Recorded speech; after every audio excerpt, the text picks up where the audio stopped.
Es el gestor de infraestructuras ferroviarias de España y últimamente está de récord en récord y te los cuento en este vídeo.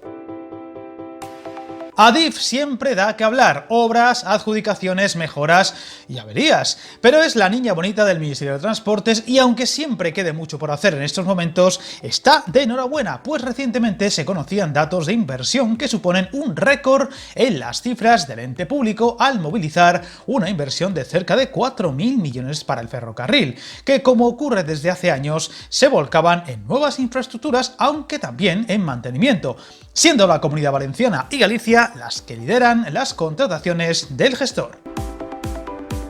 Una de las claves para tal hecho han sido los fondos Next Generation provenientes de Bruselas, que han permitido a Adif batir todas las marcas y en 2022 cerró contrataciones por ese importe ya mencionado, cercano a los 4.000 millones, un volumen que acelera el desarrollo de la red ferroviaria y sus infraestructuras, tanto convencionales como de alta velocidad. Concretamente hablamos de 3.890,8 millones de euros, de los cuales el AVE acapara 1.828,5, lo que representa el 47%, y la red convencional, en las cuales entrarían las diferentes redes de cercanías del país, logró contratos por algo más de 2.062 millones, equivalentes al 53% del total, lo cual supone un sorpaso muy destacable, pues años atrás el peso de la alta velocidad era claramente mayor, siendo ahora las diferentes redes de cercanías el siguiente gran reto para mejorar, con núcleos y líneas en muchos casos saturados o muy necesitadas de mejoras o ampliaciones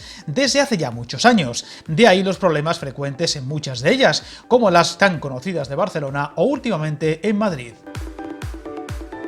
Un dato curioso es que a pesar de que la red de alta velocidad ya tiene un amplio desarrollo en España, Adif nunca antes había movilizado tantos recursos para contratación en un solo ejercicio, ya que uno de los detalles más importantes de lo invertido en 2022 se ha ido a la adaptación de las vías ya existentes, con la instalación del sistema de seguridad ERTMS, el más avanzado, en varias de dichas líneas, inversión que más que duplica a la del 2021, teniendo que retroceder al 2003 para encontrar una cifra mayor en alta velocidad cuando se superaron los 3.300 millones.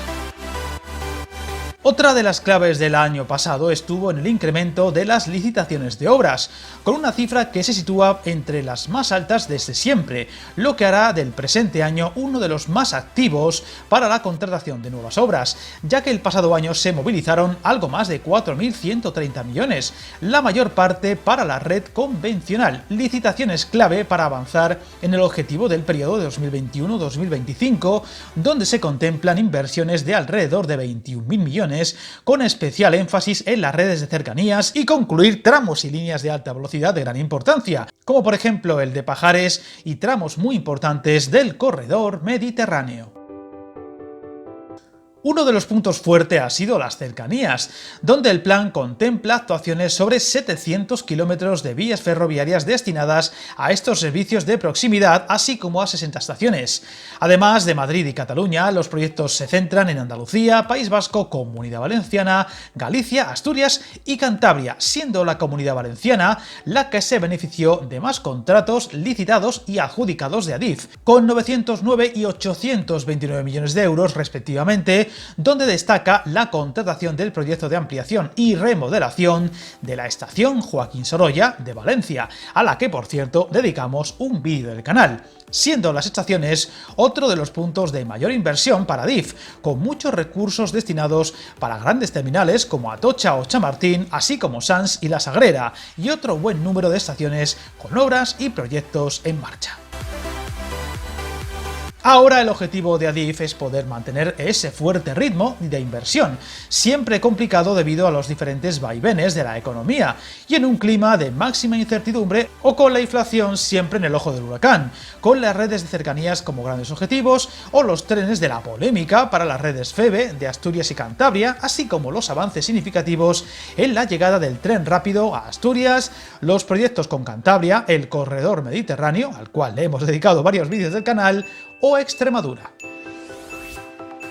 El otro récord, y que no es baladí, conocido estos días ha sido el de los ingresos por los cánones, donde Adif ha logrado 400 millones, gracias a la liberalización en la alta velocidad y la expansión de Wigo, algo que hace aventurar que este 2023 será aún mayor al poner todas las marcas más trenes sobre las vías y más destinos, destacando como dato importante que esos 400 millones fueron de enero a septiembre de 2022, suponiendo más ingresos que en todo el 2021 y dejando por tanto fuera los meses de irrupción de Irio, que lo hizo a finales de noviembre. Por lo que los datos, una vez se cierre el ejercicio de 2022, seguramente sean mucho mayores y un récord mucho más contundente.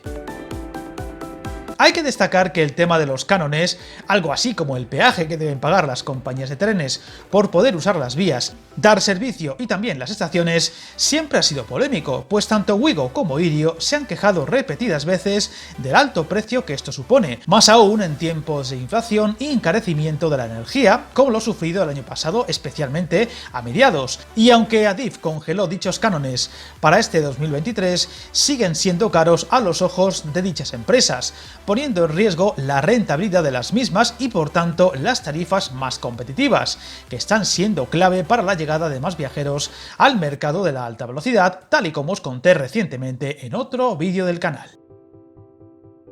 Este aumento en la recaudación de dichos cánones, que no deja de ser un dinero que las arcas públicas recuperan para amortizar las fuertes inversiones en la red de alta velocidad, también se deben a la llegada de más frecuencias en los servicios, tanto de Renfe como de Wigo, a más trenes, más pagos, por lo que el desembarco de Irio, rápido y ambicioso, puede notarse de forma mucho más espectacular en dicha recaudación y hacer aún más rentables estas líneas de alta velocidad, resaltando que también se cobran cánones por el uso de intercambiadores de ancho, algo que solo usa Renfe, o espacios en estaciones, donde Wigo no tiene presencia, pero sí Irio, por lo que la irrupción de la firma privada italo-española puede ser espectacular en los futuros números de los cánones de Adif.